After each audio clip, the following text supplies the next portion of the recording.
All right, are our batteries back? Yep. My name is Anna Claire Rogers, and I am an Extension Associate with Forestry and Natural Resources here at Kentucky State University. I mostly focus on invasive plant species, so if you're someone that is managing woodlands on your farm or anything like that, feel free to come up and talk to me. I'll be here all weekend. But it is my honor to introduce Keenan Bishop, who is an extension and agriculture extension agent, with University of Kentucky, and he's going to be talking about testing soils. This session is called Get Down and Dirty and Test Your Soils. So I'll pass it over to him, and we'll get started. Thank you. I typically have trouble standing still and by the mic, so I'm going to do my best to not roam around like I usually do. This presentation, This presentation is intended to be fairly basic. It's going to be an extension office perspective of soil testing. So for those of you that either aren't testing your soils, or maybe you are and you don't really know if you're doing it right or understanding the results, that's what this is intended to kind of explain, not only why you should be doing it, but what you're getting when you do it.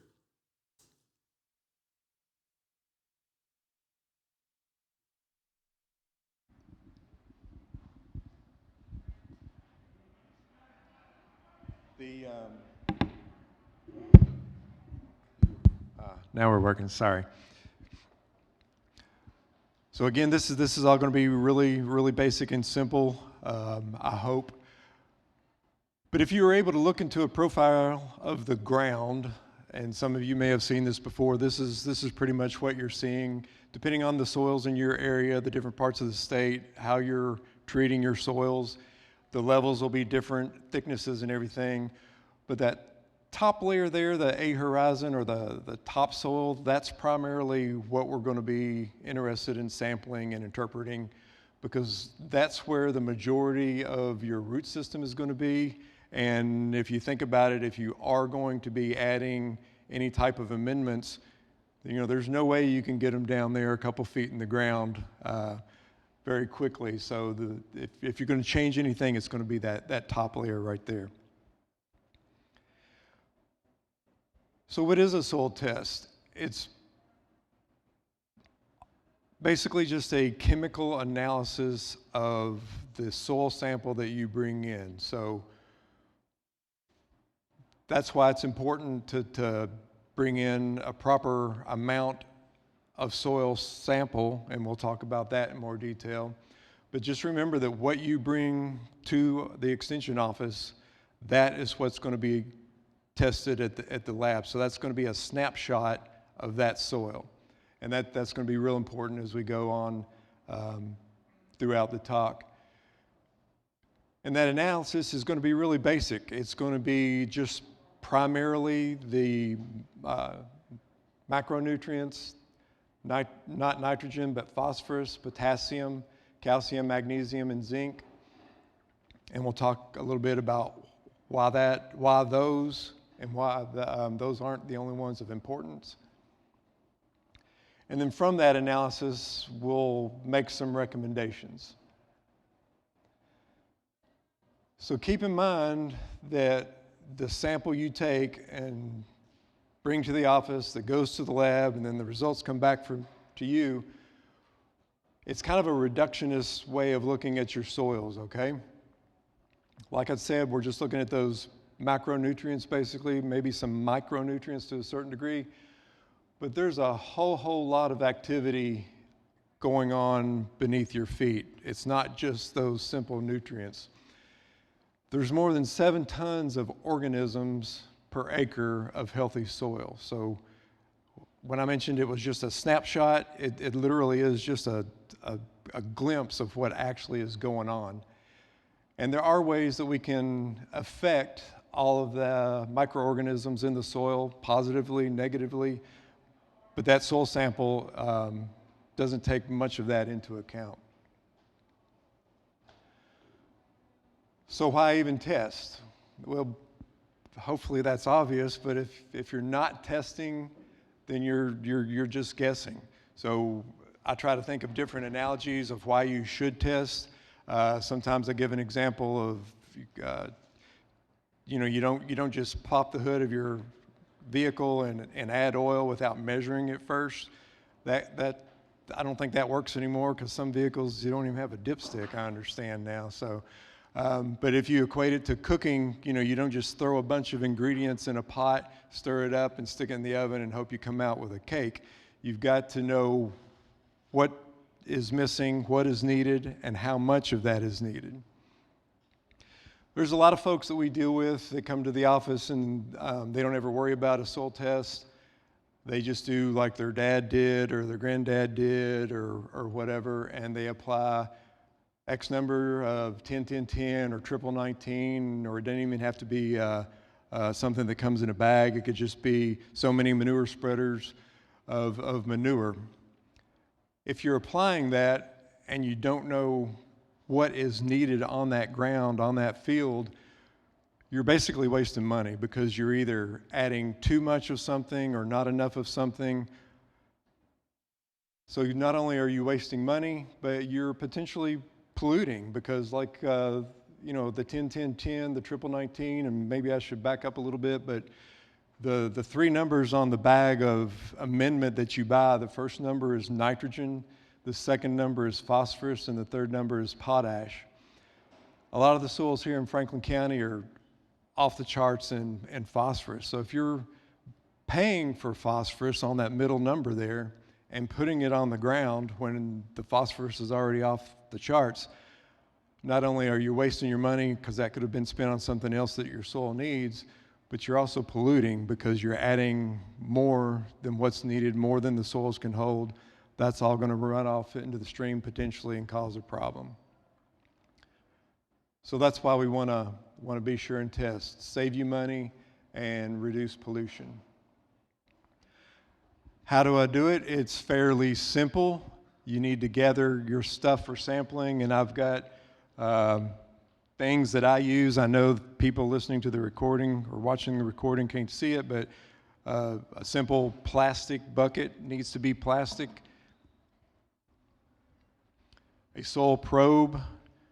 If you don't have a soil probe, your extension office probably will have one that they will loan out to you. If not, you can do it with a shovel. But basically, once you've got all the stuff you need, you just have to have a plan of how you're going to deal with it. So if you never soil tested before, you probably don't want to start doing the whole farm all at once, unless it's a small farm or a small garden area. But you need to pick the areas you're going to sample, and we'll go into a little more detail on that in a little bit. You need to pick the day. Today is not necessarily a good day with all the rains we've had. Soil's going to be a little bit too wet. You also wouldn't have wanted to do it about a month ago. Here in Franklin County in October, where I live, we had 0.03 of an inch of rain, so you wouldn't have been able to get a soil sample very easily. So that's what I mean by pick the day. Pick a day when it's not too wet, not too dry, and then basically you're going to be getting your steps in. You're going to be doing a whole lot of walking. Once you've gotten the samples, if it's not muddy or sticky, you can pretty much take them into the office and they're ready to go. If they are a little bit too wet but you had to sample anyway, just let them air dry out on some newspaper or something like that. So I already mentioned the stuff that you need: the plastic bucket, the soil probe, or a shovel. We've also got, at the extension offices, we've got plastic soil bags. You can pick those up at the office. If you don't want to go to the trouble of going to the office first and picking them up, you can just put them in a Ziploc baggie. That'll work as well. Need a Sharpie or some type of ink pen to mark each bag, because you're going to label it for the area that you took it from. And then if you've got a lot of room or a lot of fields and farm to cover, you may want to get an ATV or a side-by-side to help you run across the pastures or the fields or whatever and take the number of samples that you're going to be needing for that area. So once you've got all that stuff together, and Ray, the previous speaker, Dr. Smith, he had a lot better diagram, and I should probably include that. But basically, you're going to be wandering around the field that you've decided to sample, or the portion of the field that you've decided to sample. So if this room was the field, basically what I do is I walk in through the door, which is going to be the gate, and each table as I'm walking across is where I would sample. And I would just zigzag across the field. I don't know how many tables are in here, but that's a good representation. You need at least 10 or 12 samples from that field or that paddock or that garden spot. And then all of those samples are put into the plastic bucket and mixed up for a representative sample of this room, of this field. And we would do that for every room or every field that we wanted to get a sample from. What we want to avoid are areas that aren't representative of our field. So if the front half of this room used to be an old tobacco field, or if it was a cropped area, it's going to be different from the pasture that was the other part of that field. So we'd probably want to do those separate. If there's an area that animals congregate in, or where an old barn used to be or something, anything not representative of the whole field you'd want to avoid. We mix that up in the bucket, like I said, and then you want about a pint to take to the extension office.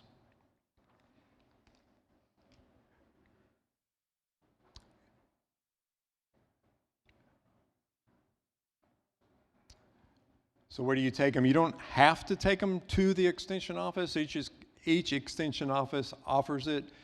Some charge, some are for free. The reason I like to think the extension office is a good, safe place to take it is because we're not selling you anything. Everything we do is just information that we offer for free. So if you think about it, I don't really care whether your soils are super productive or super poor. The results are the results. So if you need something, you're not going to be buying it from me. I'm going to be telling you what you need, and you're going to go out and buy it somewhere else. So that's why I think the extension office is a good, safe place to get a result. You're more than welcome to compare different labs if you want. Just remember that different labs may test a little bit different, but they're also getting a different sample. They're not getting the same exact soil. Even if you divide your soil sample in half, and half goes to the lab of your choice and half comes to the extension office, it still may be different testing mechanisms, so the results could still be a little bit different. All right, so you've gotten your sample or samples. You're taking them to the extension office, whether it's in the Ziploc bag or the soils bag, or in Western Kentucky, I think they do it in a box. What do we need to know to help you find out the results that you want and what to do with the results? So basically there's forms, and what's amazing is UK just redid their forms, and even though it's new and improved, it actually is an improvement. It's way better than the forms that we used to have to do it. Usually when something's new and improved, it's worse and more complicated than the way it was, but this is a definite step forward.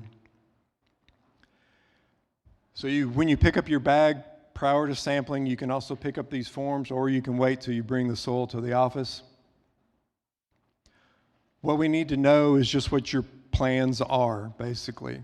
We need to know what you plan to grow in this field that you sampled, and how you're going to grow it. Are you going to use? Is it going to be no-till? Is it going to be row cropped? Is it just like Ray was talking about earlier? Are you just adding clovers on top of what's growing there? So once we know what you plan to do, it also is helpful to know what was there before, because how the field was treated before kind of dictates how much help it's going to need to do the changes you're hoping for. And it also helps us to know not only what you're growing, but how you're going to, what you're doing with what you're removing from that field. If it's corn, are you just picking the ears? Are you harvesting the whole plant for silage? Things like that. If it's pasture, do you sometimes harvest the first growth for hay? Therefore, all of that is removed from the field. So knowing those subtle differences helps us more fine-tune the recommendations to a certain degree. So if you bring that in and tell us all that, this is November, what about next March or February or even April? Your plans change. Things happen over the winter. You may decide to totally do something different in the field. That's no big deal. These are kept on the computer. All that information is still there. If you want to change the crop or something like that, you just call us up and let us know. We'll pull it up and look at it and give you a new result. So you've done all that. You've given us the information. We've taken that to regulatory services on campus. They've checked, they've done their chemical analysis of that little snapshot that we gave them. And you will receive something that looks like this. And it kind of can look intimidating. There's a lot of information there. One of the changes that they did make was the colored graph, which is helpful. And this is where the reductionist part of it comes in. Like I said, this is only going to show you the pH level, which is let's see if I can make this thing work. That orange bar up there is the soil pH, and depending on the crop that you said you wanted to grow, there's a sweet spot for that pH. There's an ideal area where that needs to be. Nitrogen, which is next on the list, it changes so fast depending on temperatures and rainfall and what's growing there and not growing there. That really can't be measured. It can be measured, but by the next week or next month or next year, it's going to be totally different. So we don't even put the measurement on there, but we know what that crop needs so we can make a recommendation regardless of what's in the soil at that point in time. Phosphorus is the next one, the dark green bar. And then potassium underneath that. This one, it happens to be red. Those are just the colors showing you whether it's low, medium, high, how your soil compares to what amount is needed for that crop. And then some micronutrients below. So the graph is just a visual reference to what you need and don't need. Anything in the red, if you add that to the soil, that crop is going to show a marked improvement in yield. If it's already in the green and you're limited on the funds, you may not spend your money on that, only on what's really, really needed. So the part of this that you really need to look at are below that graph, the pH recommendations. Right below it, it tells you how many tons of lime are needed. Below that are the extension agent recommendations. So we interpret the levels in the test, compare that to what is needed based on the crop you say you want, and we will tell you how much N, P, and K you need to add. And then down at the bottom are even more information and more detail specifics to that crop. And that's just a basic soil test. If you're interested in more information, that can be done for a price. Something that you probably ought to consider if you're really wanting to track your soil health is soil organic matter. It's a cost of $5 extra. But if you're already getting a free test from your county anyway, it's not that bad. But that's a good one to track.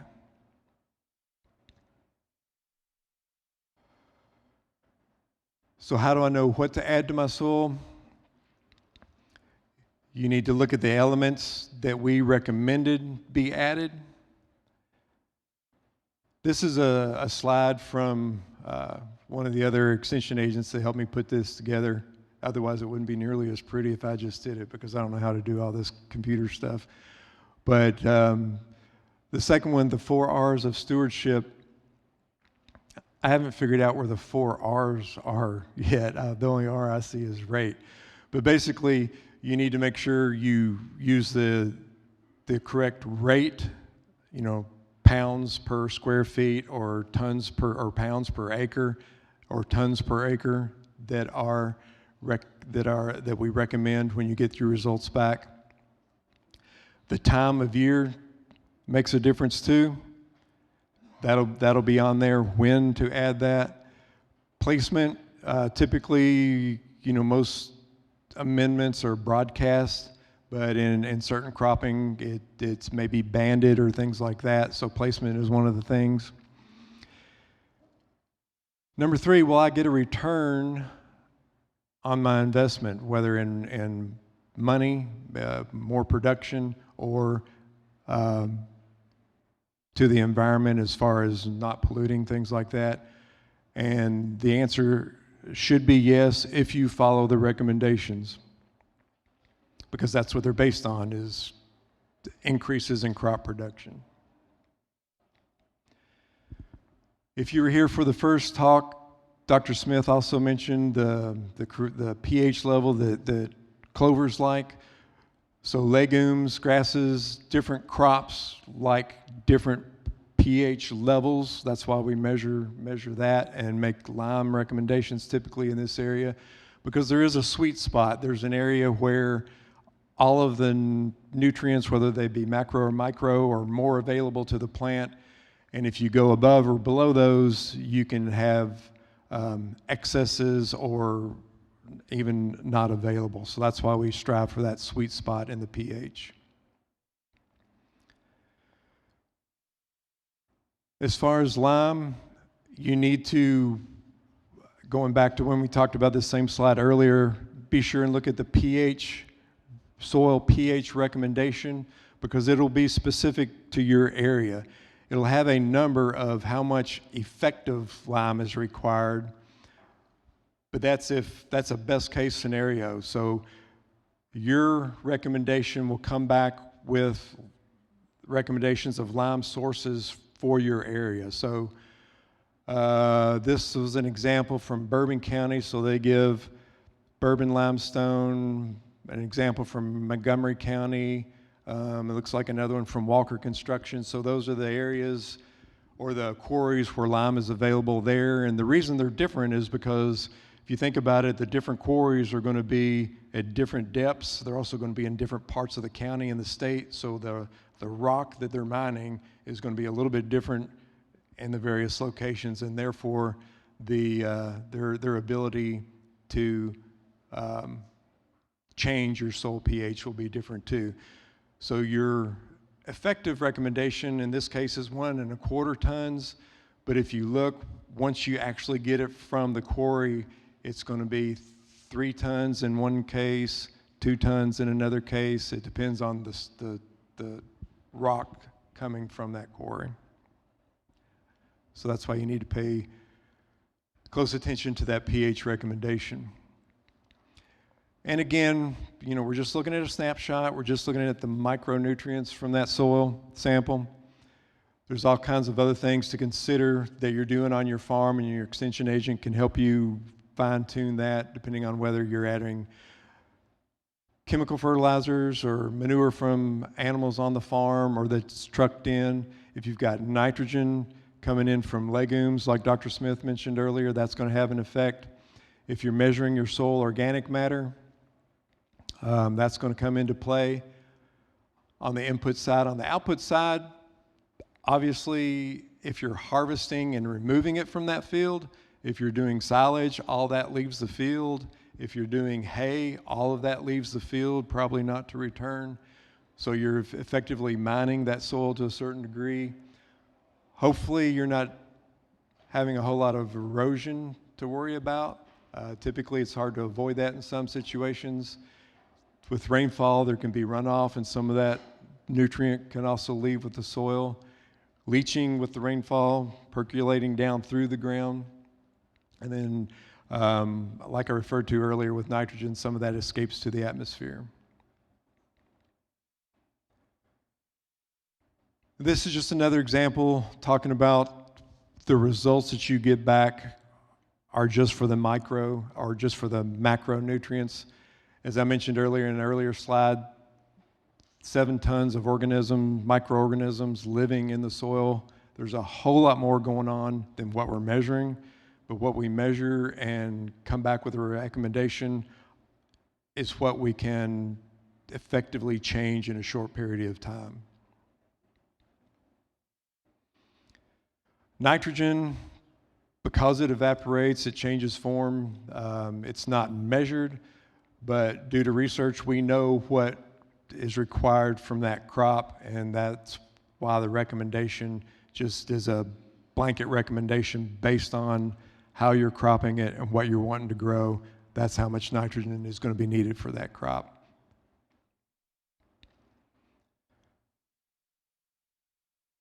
And again, this is just an example. You've got it in your handout if you want to look at more details of how everything's moving around within that soil.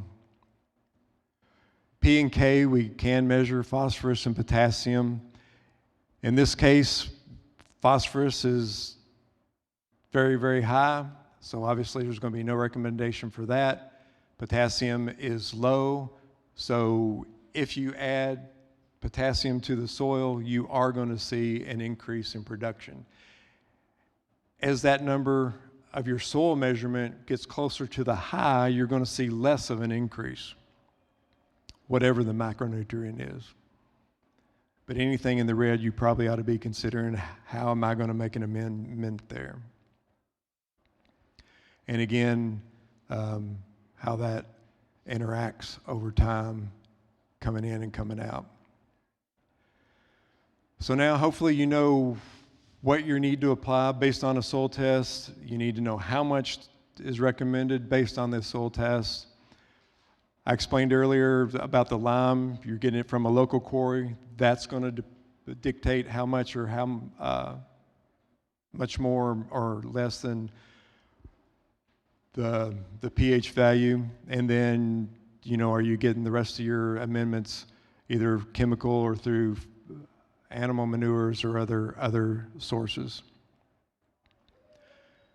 We always get a question, is it safe?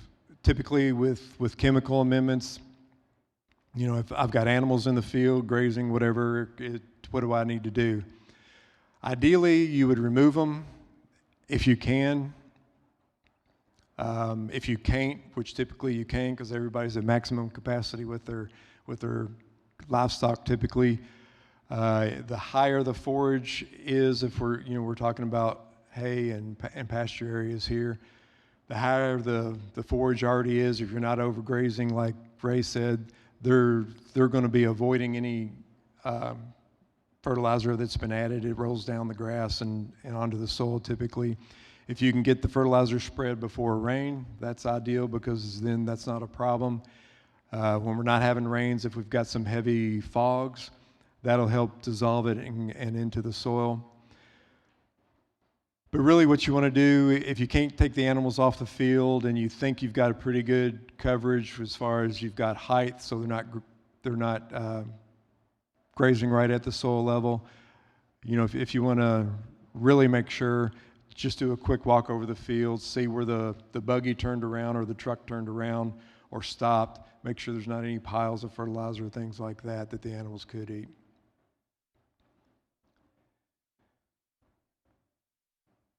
That was pretty much it in a nutshell. I know it was a lot of information.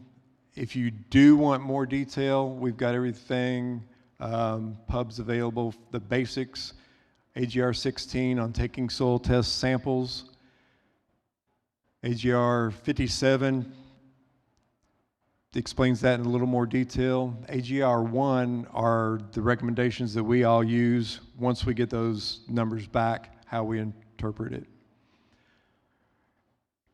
For mapping your farm or your soils, that bottom website, it's the NRCS web soil page. It's really scary and cumbersome at first because there's so much information and data there, but that's a good start if you want to start getting an idea of what your farm, and as far as mapping it and looking at the soil levels, soil types on the farm, and then start figuring out what fields or sub parts of the fields you need to sample from. I'll be happy to try to answer any questions from anybody at this point.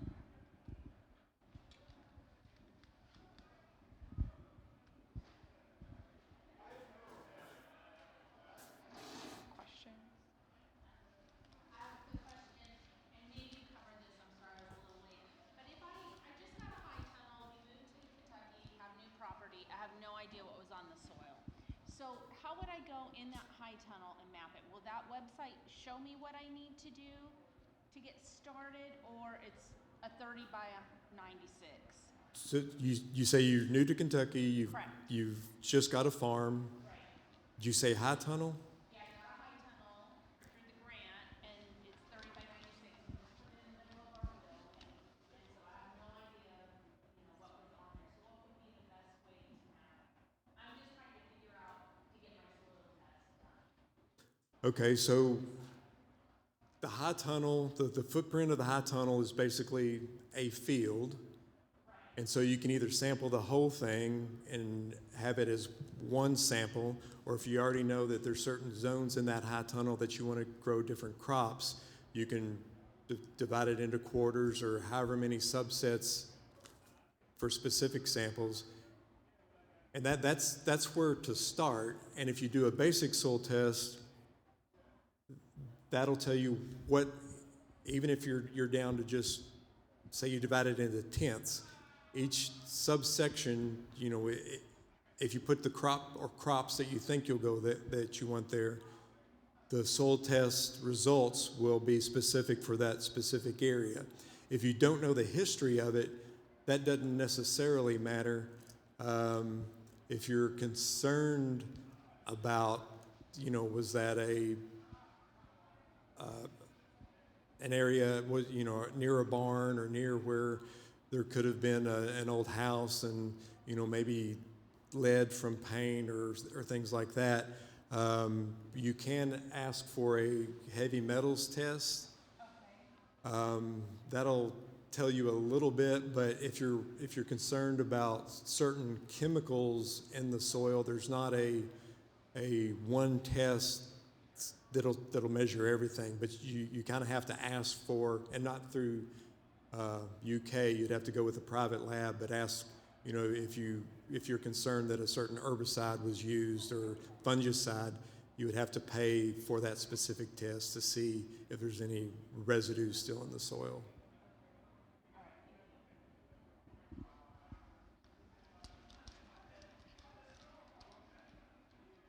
Let's go to her first so I can. Thank you. And we're recording, so if you can take the mic whenever you're asking questions. No, it's okay. He covered it. Mine is similar to hers, other than we've had the farm and the family for like 200 years. It's the last of the 50 acres of it that's not been sold off. It's not had anything done to it in the last 3 decades other than just some horses on it. They ran cattle on it before. So we don't know where to start with testing. It's like you just do it all over. Or Yeah, so you've got to start somewhere, and the easiest somewhere to start is, like I was alluding to earlier, this room is your farm, and maybe that corner is different from that corner, and that side's way different from this side. But if you at least give us one sample of everything, that'll give us a rough idea of what you have and what you don't have. And then so at least do one sample. But in that 50 acres, if you can start to subdivide it into areas that this was always, as far as you know, it's always been pasture. This area used to be cropped, or if you do know some areas were treated different in the past, or they're different soil types because you've got a hillside, you've got a hilltop, a hillside, and a bottom. Even though it's all been treated the same, maybe it's all been grazed by cattle for decades, you've still got different soils and amounts of soils at the top, on the side slope, and at the bottom. So those should be tested separate because the needs will be different. So the more sampling you can do, the better. And then once you've got that baseline data, you can wait a couple years to do it again if it's not changing a whole lot. If it's animals in, animals out kind of thing. But if you're doing a hoop tunnel where it's intense and maybe a lot of amendments and a lot of organic matters going out in the form of plants and harvest and things like that, that soil is going to be changing a lot. So you want to sample that at least every year or every production cycle. And I don't know if we have time, but we did have another question down. We've got time if you've got time.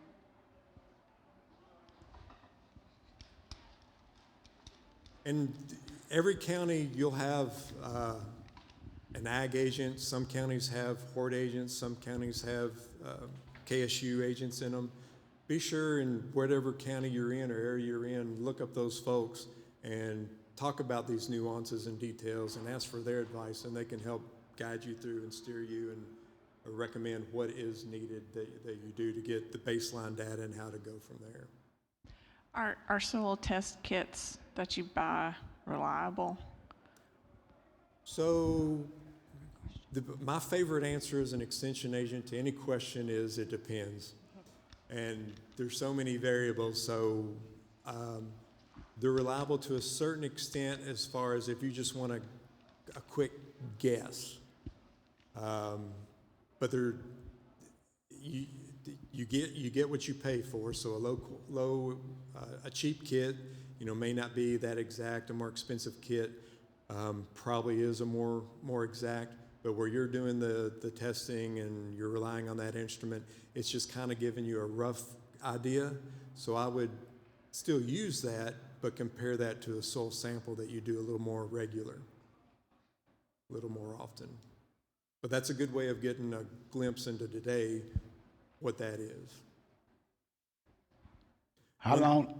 I'm sorry, go ahead. Are you done? I'm sorry, I thought you was done.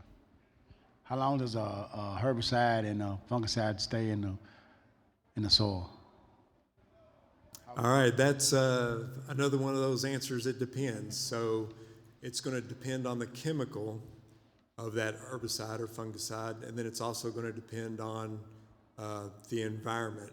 How much sunlight, what the temperatures are, rainfall, things like that. So there's no real way of knowing exactly unless you test for that in the soil. The best way to get an idea is going to be to read the label, because the label is going to a certain degree, tell whether that chemical stays active, because it's intended to stay active. So you'll know by reading the label that if it says concerns about pass through on animals and things like that. But the only real way to know exactly would be to take a sample of the soil, send it to a private lab, and have them test for that chemical. Any other questions?